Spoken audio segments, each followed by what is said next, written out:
Hello student, आज magnetostatics में हम डिस्कस करेंगे the proof of ampere circuital law using bio Savart law.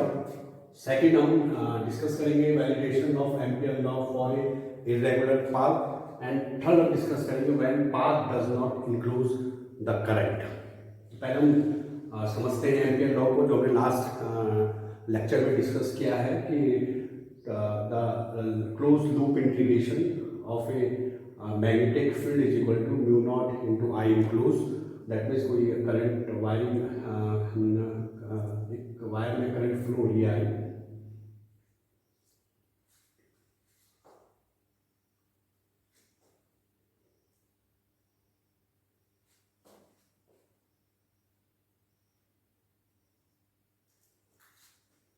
Hello student, आज के टॉपिक मैग्नेटोस्टैटिक्स में हम डिस्कस करेंगे proof of ampere circuital law using bio Savart law, और जो सेकंड हम डिस्कस करेंगे validation of ampere law for a irregular path, और जो थर्ड लास्ट टॉपिक है when path does not include current. तो फर्स्ट हम कंसीडर करते हैं proof of ampere circuital law. इससे पहले एक ब्रीफ इंट्रोडक्शन है एम्पियर सर्किटल लॉ का। the closed loop integration of a magnetic field, suppose I कोई करंट कैरिंग वायर है, उससे r डिस्टेंस पर कोई पॉइंट P पर यदि magnetic field intensity this is B है, तो इस मैग्नेटिक फील्ड का इस एम्पीडियन लूप जो हाइपोथेटिकल है मैथमेटिकल लूप जिससे हमने इस करंट वायर को इंक्लूड किया है, उसके अराउंड क्लोज लूप इंटीग्रेशन के this is equal to directly जो है हमें वैल्यू देता है Q not mu not into I enclosed का। और ये बेसिकली जो एम्पियर सर्किटल लॉ है इनको हम कुछ लिमिटेशंस के साथ ही इसकी वैलिडिटी या सिग्निफिकेंट है। That is the close loop, that means ampere loop this is valid only for close loop. Symmetrical ampere loop, जो एम्पियर लूप होना चाहिए वो सिमेट्रिकल होना चाहिए। दैट मीन्स जो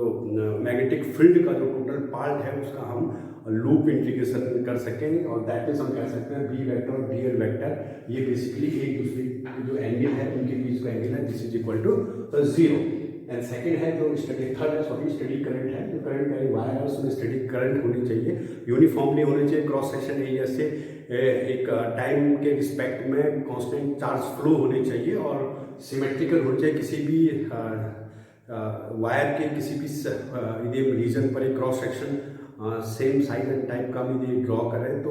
पर्टिकुलर प्रत्येक रीजन में साइमल्टेनियसली सेम करंट चार्ज का फ्लो या सेम करंट फ्लो होनी चाहिए। तो इन तीन कंडीशन की बेसिकली एम्पियर जो लॉ है उसका ब्रीफ है। अब हम इस एम्पियर लॉ को कि यदि हम किसी बायो सावर्ट लॉ से हमको प्रूफ करेंगे, तो बायो सावर्ट सपोज हमारे पास कोई करंट कैरिंग वायर है, दिस इज I से R पॉइंट पर जो मैग्नेटिक फील्ड इंटेंसिटी है दिस इज B, और इसकी जो बेसिकली डायरेक्शन है this is the into the plane, क्योंकि डीएल क्रॉस आर होगा, और बेसिकली डीएल क्रॉस आर जो है वो एक क्लोज यदि हम ए क्रॉस बी को डिफाइन करें तो उसके बेस पर जो magnetic field intensity this is perpendicular and into the plane होगा, जिसको हमने क्रॉस साइन से डिफाइन किया है। और यहाँ पर हम इसका यदि कोई वेक्टर लेते हैं स्मॉल डीएल, हमने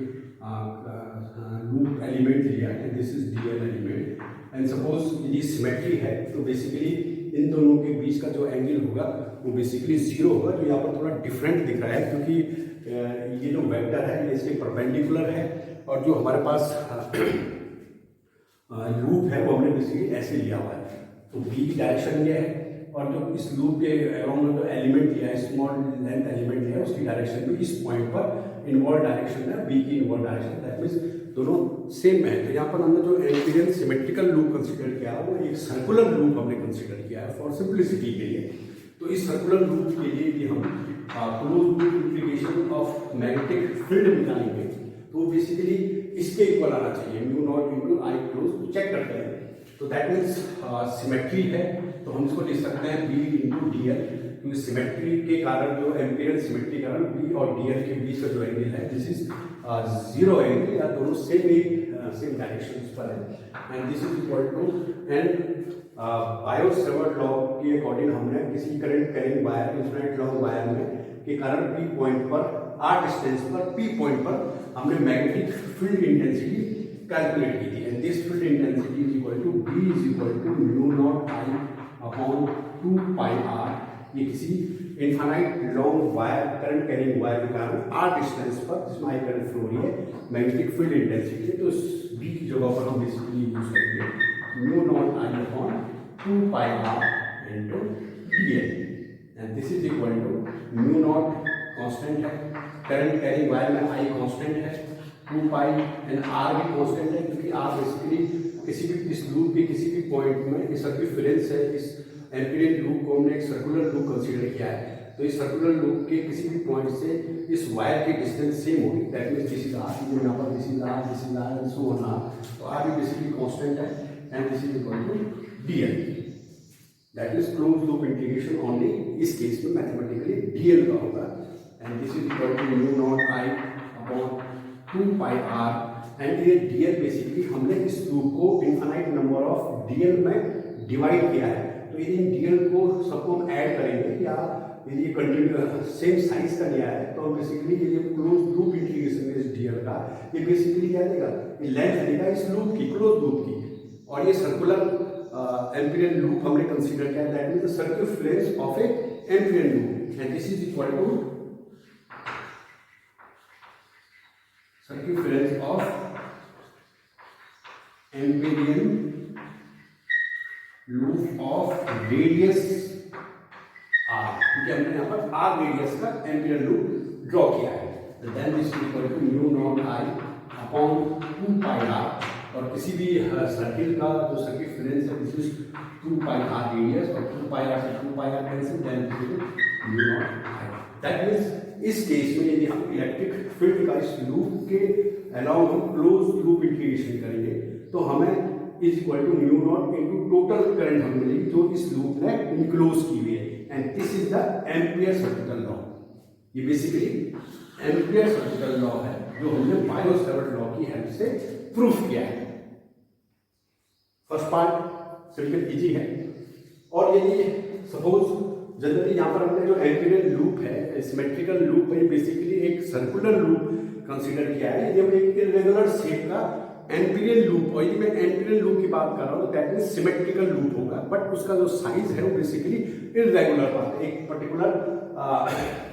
सर्कुलर लूप नहीं है, तो इरेगुलर लूप के कारण इस लूप में हम बेसिकली इसको भी हम स्मॉल सेक्शन में कन्वर्ट करेंगे, जिसको suppose dl1 and this is dl2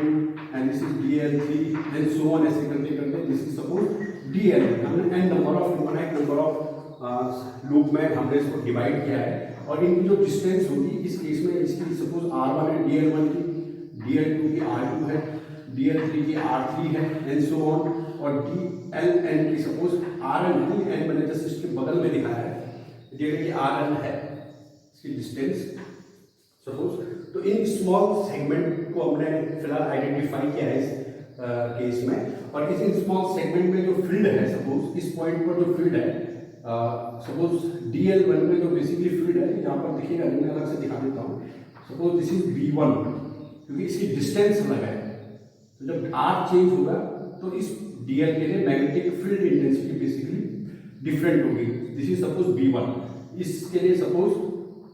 v2, और जो 3 के लिए suppose v3 and suppose n के लिए ऐसे करके 4 5 6 and so on, this is dn, और सिमेट्रिकल है तो हम कह सकते हैं d जो n वेक्टर है और जो bn वेक्टर है ये दोनों एक दूसरे के पैरेलल हैं, और यदि हम सिमेट्री ले लेंगे तो केवल हमें जो है कंपोनेंट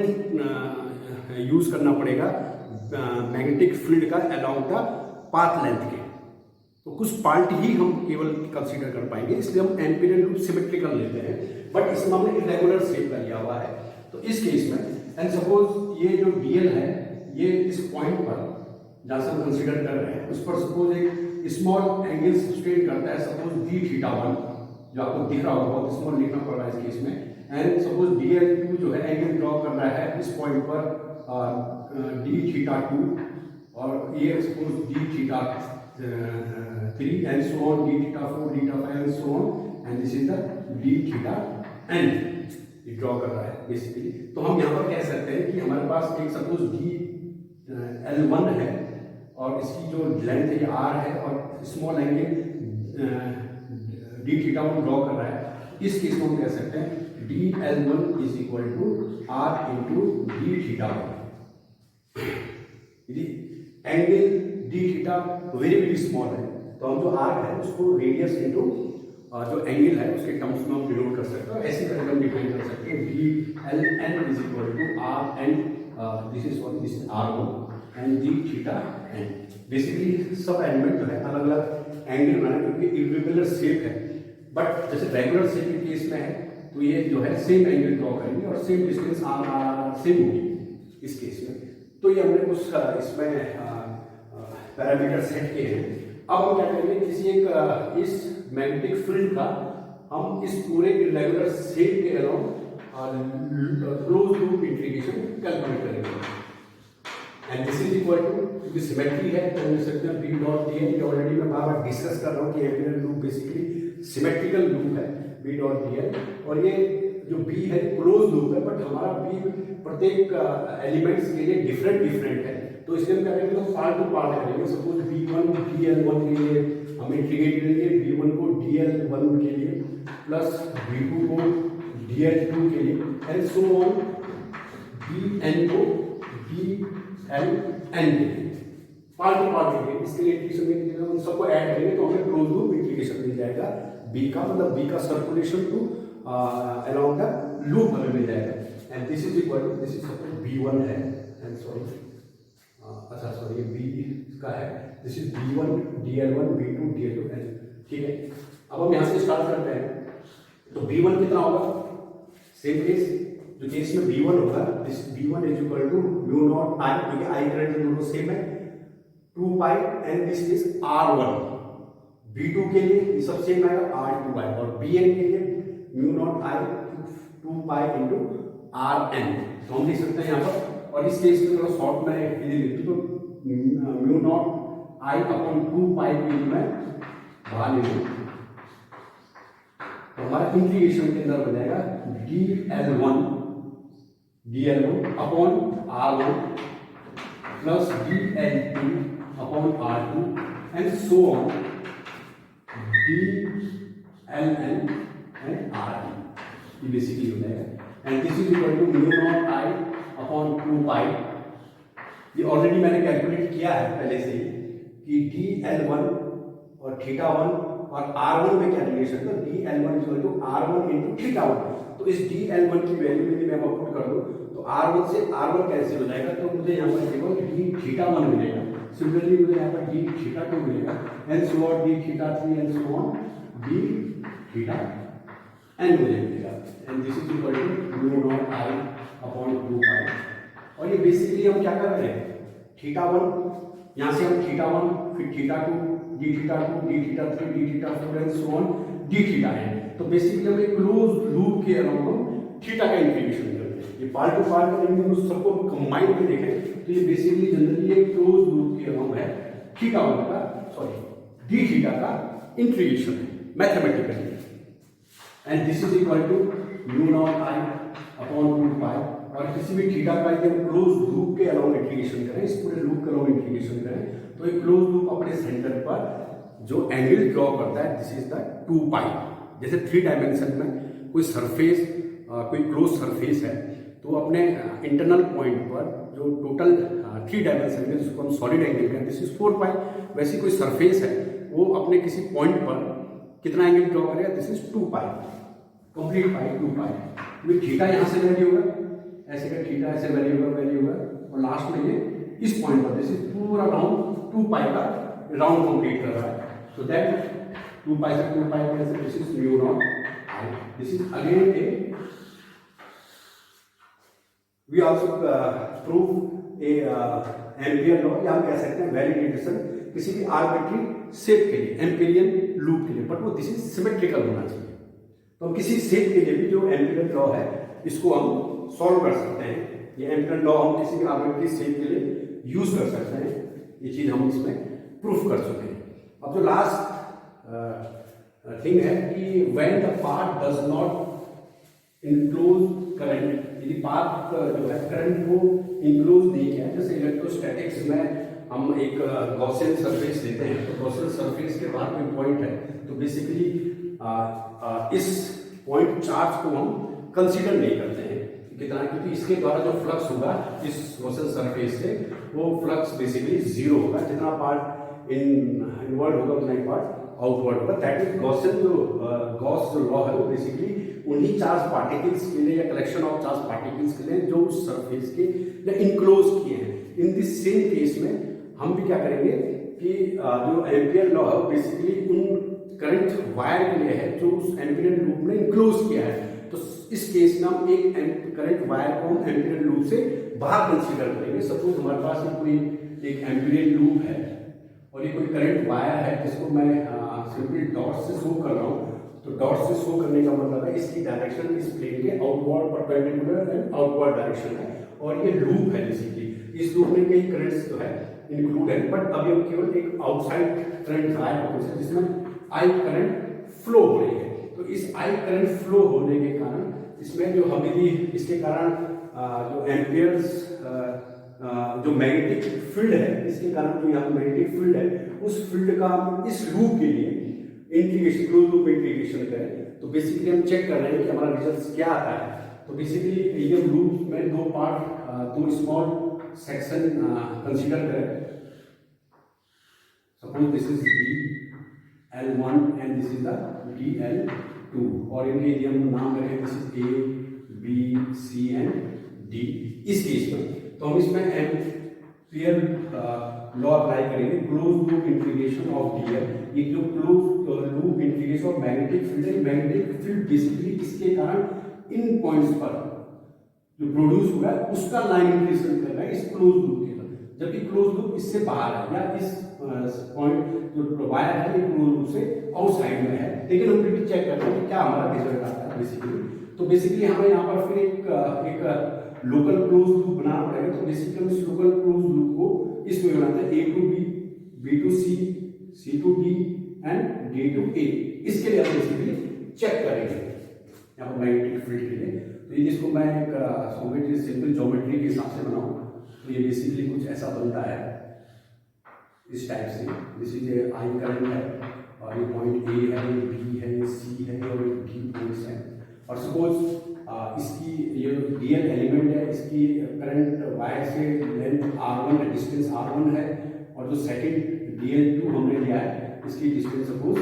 R2 डिस्टेंस पर है। तो हम कह सकते हैं दिस इज R1 है and this is the R2 distance है। तो बेसिकली इस लूप के लिए हम इसके हम ऐसे डायरेक्शन करेंगे इस लूप के लिए। सपोज हम लूप में इस डायरेक्शन में हम मूव कर रहे हैं क्योंकि क्लोज लूप के लिए हमको कोई डायरेक्शन चूज करनी पड़ेगी, तो उसके लिए हम कर रहे हैं। तो ये बेसिकली जो इंटीग्रेशन है बाय पार्ट होगा, पहले A to B होगा and this is BDL, so that sorry B dot DL plus second part B to C, B dot DL, third part C to D, B dot DL and fourth part plus D to A, B dot DL। तब हमारा ये होता है, उसको हम close loop कह सकते हैं। तो then A to B integration B DL and cos theta. तो बेसिकली जो cos थीटा है वो जो मैग्नेटिक फील्ड वेक्टर है, मैग्नेटिक डायरेक्शन है और इस AB में जो स्मॉल हमने एक स्मॉल पैच लिया है, स्मॉल एलिमेंट DL लिया है उसकी डायरेक्शन है। ऑलरेडी हम इस डायरेक्शन को पर्टिकुलर हमने जो पाथ की डायरेक्शन ली है वो हमने A to B, B to C, C to D and D से A, ये क्लॉकवाइज हमने डायरेक्शन में ऑलरेडी हमने इसको एज्यूम किया हुआ है। तो इसमें हम कह सकते हैं कि जो B की डायरेक्शन है वो बेसिकली AB के पैरेलल है। अच्छा, इसको समझने के लिए अब मैंने एक सिंपल मॉडल है। तो यदि आप इस मॉडल को देखें तो ये मॉडल इंडिकेट करता है कि ये जो पेन की डायरेक्शन है ये बेसिकली करंट की डायरेक्शन को शो कर रहा है, करंट एलिमेंट की डायरेक्शन शो कर रहा है। और जो ये प्लेन है तो इस प्लेन में A, B, C and D है। तो सपोज कोई पॉइंट इस AB पर हम लेते हैं तो उस पॉइंट की बेसिकली इससे जो डिस्टेंस होगी वो ये डिस्टेंस होगी और ये DL होगा, ये बेसिकली DR होगा, जो डिस्टेंस है DR है और ये आपका DL है। तो बायो-सेवर्ट लॉ से या हम राइट हैंड रूल से इस पॉइंट पर मैग्नेटिक फील्ड की डायरेक्शन कैलकुलेट कर सकते हो। तो बेसिकली मैग्नेटिक फील्ड की डायरेक्शन जो है वो जो ये आपका डिस्प्लेसमेंट वेक्टर है और जो करंट एलिमेंट है इसका जो प्लेन है, जो बेसिकली प्लेन बन रहा है इस प्लेन के परपेंडिकुलर डायरेक्शन में, तो हम कह सकते हैं इस केस में मैग्नेटिक फील्ड जो है वो इस प्लेन के परपेंडिकुलर, दैट मीन्स इस प्लेन के अपवर्ड डायरेक्शन में है, इस प्लेन के अपवर्ड डायरेक्शन में। तो राइट साइड में जितने भी पॉइंट्स हैं, इस पॉइंट पर मैग्नेटिक फील्ड की डायरेक्शन अपवर्ड डायरेक्शन होगी। ये ए बी साइड हो, इसमें भी अपवर्ड डायरेक्शन होगी, बी सी साइड हो, इसमें भी अपवर्ड डायरेक्शन में होगी, सी डी साइड हो, इसमें भी अपवर्ड डायरेक्शन में होगी, या डी ए साइड हो, लाइन हो, इसमें भी मैग्नेटिक फील्ड की direction upward, that means magnetic field की डायरेक्शन इस बोर्ड के अपवर्ड डायरेक्शंस में है। तो इस डायरेक्शन प्लस इंडिविजुअल जो डीएल है, इनको इनकी डायरेक्शन से हम कैलकुलेट कर सकते हैं कि इनके बीच एंगल कितने का एंगल होगा। तो जैसे हमने डिस्कस किया कि दिस इज बी की डायरेक्शन, ये अपवर्ड डायरेक्शन में है, तो इस केस में दोनों सेम डायरेक्शन में है, तो दैट मींस बी और डीएल के बीच एंगल 0 है, और this is cos 0 is equal to 1। And जो सेकंड केस है, हम बी से सी तक मूव करेंगे, तो बी से सी तक हम स्मॉल एलिमेंट यहाँ पर यदि हम इस पाथ लेंथ पे स्मॉल एलिमेंट लेंगे तो उसकी डायरेक्शन इस डायरेक्शन में है, सपोज राइट साइड में है, और ये अपवर्ड डायरेक्शन में है, दैट मींस इनके बीच जो एंगल होगा दिस इज 90 एंगल। अब यहाँ पर तो एक्चुअल आपको 90 डिग्री दे रहा है, लेकिन ये दोनों बेसिकली डीएल जो अपने स्मॉल सेगमेंट बहुत स्मॉल है, तो अप्रोक्सीमेट इनको पैरेलल मान सकते हैं, और दैट मींस ये डायरेक्शन जो है वो इसके अप्रोक्सीमेट पैरेलल होगी। तो इस केस में ये basically B D L and this is cos of pi by 2, this is cos of pi by 2, और इसको डायरेक्ट में यहाँ पर लिख सकते हो बेसिकली 0। इसके कारण जो है कंट्रीब्यूशन जो है close loop integration of magnetic field में इसका कंट्रीब्यूशन बेसिकली 0 होगा। नेक्स्ट हम करते हैं सी टू डी के केस में, तो सी टू डी हम जो है ये डाउनवर्ड आ रहे हैं, जो इसमें हम स्मॉल सेगमेंट लिया है, ये बेसिकली डाउनवर्ड डायरेक्शन में लिया हुआ है, क्योंकि हमारा मोशन की डायरेक्शन ये है, और बी अपवर्ड डायरेक्शन में। तो हम कह सकते हैं कि इसमें जो डीएल वेक्टर है, इसकी डायरेक्शन और बी की डायरेक्शन एक दूसरे के एंटी पैरेलल है। तो एंटी पैरेलल के केस में this is C to D and this is minus B D L, that means cos b dl cos of 180, cos of 180 this is minus, and plus यदि हम d से a move करते हैं, तो d से a move में भी same चीजें बनती है, b से c में करता है। इस केस में dl और मैग्नेटिक फील्ड एक दूसरे के परपेंडिकुलर है, दैट मींस इस केस में भी d डॉट dl जो है वो बेसिकली 0 आएगा। तो इस कहने का मतलब है कि जो हमने लोकल लूप कंसीडर किया था, ये पूरा लूप कंसीडर किया था, इस लूप में केवल ये दो जो साइड है ए बी और सी डी, ये कंट्रीब्यूट कर रही है close loop integration of magnetic field due to this current wire, इस करंट वायर का। तो हम कह सकते हैं this is A to B and C to D. इस पॉइंट पर जो मैग्नेटिक फील्ड होगा एक करंट कैरिंग वायर के कारण किसी पर्टिकुलर पॉइंट पर, सपोज आर पॉइंट पर इसमें जो डीएल दिया है, इसकी डिस्टेंस r1 है, तो मैग्नेटिक फील्ड की जो है mu not into I upon 2 pi r, that means r1, ये डिस्टेंस r1 है, इनटू डीएल, इसका integration a to b minus this quantity, ये माइनस 12 है, इसमें भी c to d, this is mu not i upon 2 pi, इस case में इसकी डिस्टेंस ये r2 है, and this is dl2। Suppose इसको हम dl1 लेते हैं, इसको हम dl2 ले लेते हैं। अब हम फाइनली dl1 और dl2 की बात कर रहे हैं। तो ये लेंथ हमने dl, इसमें स्मॉल सेगमेंट dl1 लिया है, इसमें dl2 लिया है, इनमें इसने डिफाइन मीडियम की ऑलरेडी कैंसिल आउट हो रहे थे। तो इस केस में हम कह सकते हैं mu upon mu into I upon 2 पाई हम कॉमन ले सकते हैं। r1 भी कॉमन है, क्योंकि इसको जितने भी पॉइंट्स हैं a टू b के, वो इससे सेम डिस्टेंस r1 पर है। वैसे c और d में जितने भी पॉइंट्स हैं, इसमें स्मॉल सेगमेंट हम लेंगे, ये सेम डिस्टेंस r2 पर होंगे। बट अभी हम कुछ कैलकुलेशन के लिए हम इसको अंदर रहने दे रहे हैं e1 एंड माइनस, सपोज इस केस में भी हम पूरा mu upon mu into I 2 pi common ले लेते हैं, तो इस केस में भी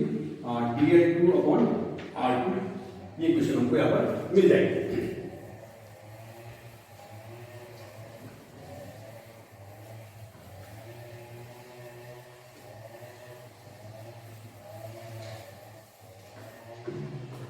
And this is equal to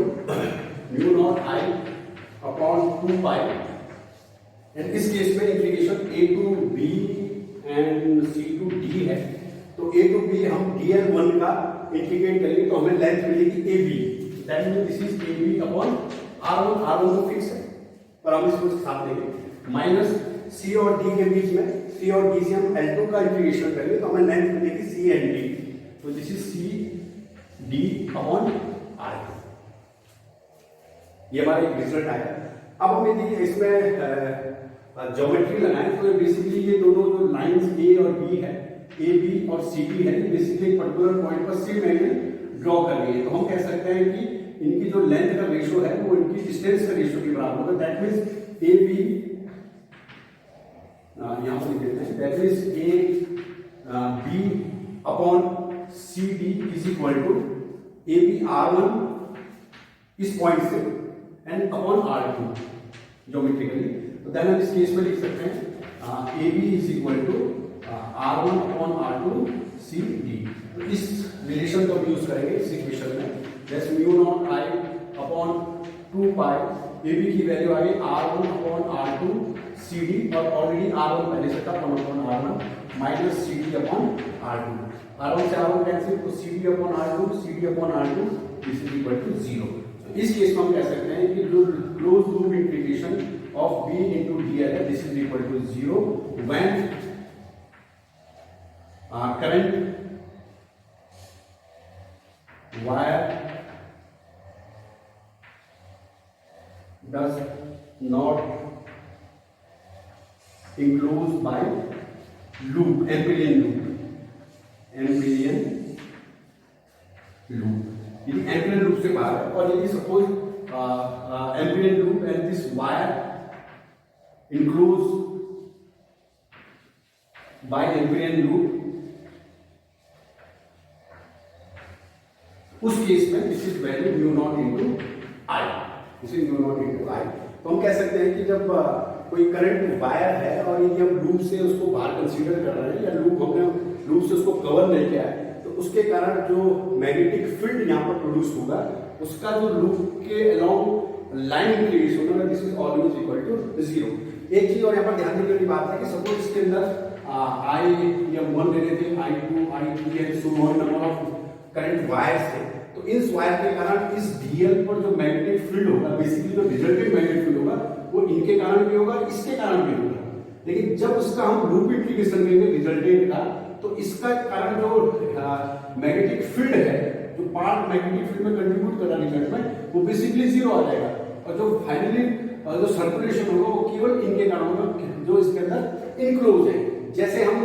electrostatics में हम देखते हैं, तो इलेक्ट्रोस्टैटिक्स के केस में क्लोज